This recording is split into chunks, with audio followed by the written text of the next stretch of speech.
Bu yıl Dulay yollarına devlet büdjetinden 21 milyon lirden ziyade verilecek. Paralar derinden remont işlerine, doğrulayıcılar hem kış zamanında yolların kullanmasına. Проведение ямочного ремонта на 13 автомобильных дорогах, ремонта щебеночного покрытия на 5 автомобильных дорогах, профилирование проезжей части и обочин на автомобильных дорогах,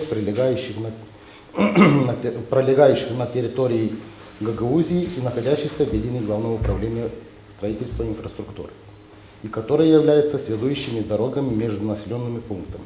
Программой предусмотрены средства суммарно, составляющие 2 миллиона 355 тысяч 722 лira.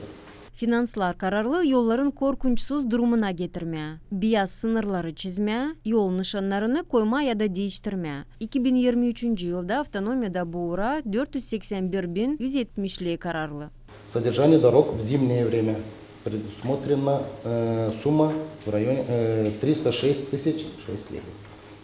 Количество обслуживаемых километров в зимний период составит 145 километров 368 метров.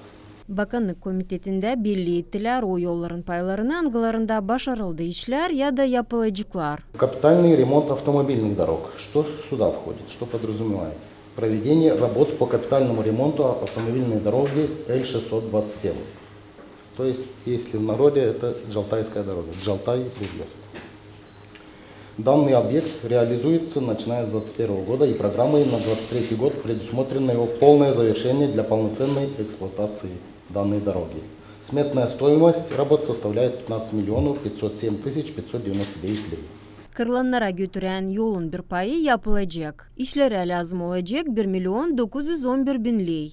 Ta 80 bin lei schemaya kararlı. Yerindeki yollara kararlı paralara derinden remont işleri yapılacak, yolların var olan durumu tutturulacak, teknika koşulları yapılacaklar, laboratoriya araştırmaları hem proyekt dokumentleri. Svetlana Dimitrogla, Mariya Statova, Vlad Tabachuk, Alexey Gerchuk, GRT Haberler.